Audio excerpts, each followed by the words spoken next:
What is going on, you guys? Petplatypus here, and it is time to review 7 Deadly Sins, chapter 175. So, this chapter of the 7 Deadly Sins, it was a really good chapter. The fake out with Meliodas' death and everything, I mean, it could still happen, technically, but as far as, like, this chapter goes, with the chapter cover, and the title, and the fucking, I want to reopen the boar hat soon, like, eat a dick. Like, I don't mean to be such an asshole about it, but, like, eat a dick. Like, there's no fucking way the main character's gonna die. Um, I mean, it's always possible, but it's just like to do the fake out twice in the same arc. Like with Bond, it was like, okay, he's not the main character. Getting your soul taken out and eaten would kill an immortal person, even if he heals from all injuries. And, he got the backstory with his, adopted dad and everything, so maybe Bond will die. And then you get the fake out, and it turns out the thief that died was his dad. And it's like, okay, that's pretty cool. It's kind of a fake out. It's kind of bullshit, but not super massive bullshit. It's just, okay, that was cool. And now you do the same thing again, except Meliodas doesn't die. And it's just kind of like, really? Like, he could still die. I mean, he's got fucking Esterosa, or whatever his name is, giving him the Raditz boot to the chest right now, but just have to wait and see what happens. The chapter's pretty simple, though. It's basically just Meliodas taking hits from these guys. I mean, like, serious hits, too. Like, that hit he takes from Dreyfus. I don't know if Dreyfus attacked him or if that was Fraudrin, because he got Dreyfus to come out just for just a split second, or what's his name? Fraudrin was just bullshitting him, like, oh, Sir Meliodas, and he cried, and it was fake tears, and that could have been what happened, but I'm not too sure what happened there. If Dreyfus actually came out, or if he just faked it. I'm thinking they're implying he faked it, but I'm not too sure. He takes that hit, though, and he takes another hit from Gloxenia, and I was like, is he going to take a hit from, like, all these guys, like, just massive damage? But no, he goes in for the revenge counter, which I've pretty much guessed would be his only option, and then Esterosa just stops it with one hand. And it's kind of like, really? Are you that strong, motherfucker? I mean, it makes sense, because I think Meliodas, outside of Esterosa, apparently, Meliodas could probably take most of these guys in a one-on-one fight, for sure. I think it's very clear Meliodas is strong enough to take most of them in a one-on-one fight, and they all blame the demon kind being sealed on Meliodas' betrayal, so that's interesting. And I think we've heard about this before, but we hear again that Meliodas defeated Fraudrin in Danafor. Probably the big fucking destruction of Danafor was that.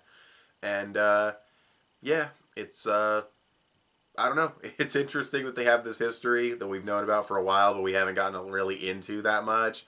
Like, we find out, it's like, oh, we all could have taken down the Demon King together, and we hear that these characters all have this history and these different relationships, and then, it's like, oh, and you were the cause of the betrayal, and it's just like, okay, can we get, like, a serious flashback here just to get everything thrown out on the table? But yeah, the revenge counter failing was pretty crazy because the panel looked epic. Meliodas looked like he was about to go ham. And Esterosa was like, no, stop, sit the fuck down, son, possibly other brother, I don't know. They're really only talking about how him and the other dude, Zeldaris or whatever, I don't fucking know his name, he fucking, they only really talk about how they're brothers, so I don't know about this other dude, if he's like their dad, which I feel like would have been mentioned, but he looks like Meliodas' wanted poster, so what the fuck's going on with this guy, I don't know. He says his love for Meliodas runs the deepest. That would imply father, possibly, but I don't know. We'll just have to wait and see. But yeah, it was still really good. It was definitely a crazy ending I wasn't expecting. Seeing the other characters, really concerned for him and whether he'll die or not. A lot of the panels of Meliodas being damaged look really, really badass and really, really... I don't want to say really badass because he's like in a pathetic state. He's all bloodied and shit. But for some reason, it still looked really cool. And just the art was really good in this chapter. The pace of the chapter was really solid. In terms of story progression, the fight continued and it now has reached a new stage where Meliodas is pretty much out of, he's out of juice. He's got a foot to his chest. He's getting Raditz stomped. And we'll just have to see what happens in the next chapter. But yeah, I don't know. It'll definitely be interesting. What else happened? I'm trying to think. Oh, yeah, and then Gil Thunder and Gil Frost. Gil Thunder's arguing with him because he wants to go save Senpai, and he sees a ring on Gil Frost's finger, and he's like, oh, that ring, you, and then he turns around and covers the ring up. Are you really gonna, like, Gil Frost and Gil Thunder. Are you like if they're related in some way? I already know. You don't have to keep it a secret. It's cool. You can tell me. Like you don't have to like it's not like bad writing. It's just really you can't. I know it's a story and people can have really similar names, but it's just like that is so obvious that there's some kind of relationship there.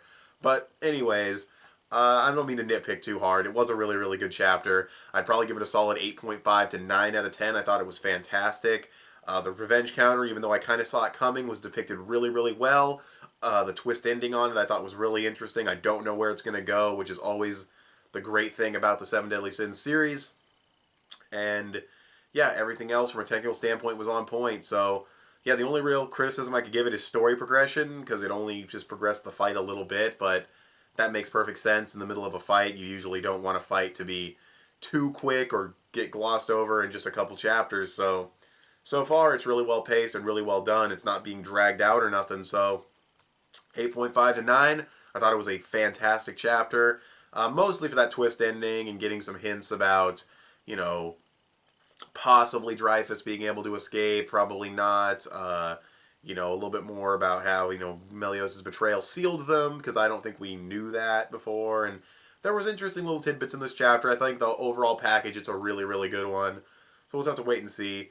Only gripe really is that he, doesn't die when it's like fake built up that he will. And I already talked about that. So I gave my rating. What did you guys think of this chapter of the Seven Deadly Sins? You can tell me in the comments section below. You can also follow me on Instagram or add me on PSN. I'm petplatypus on both.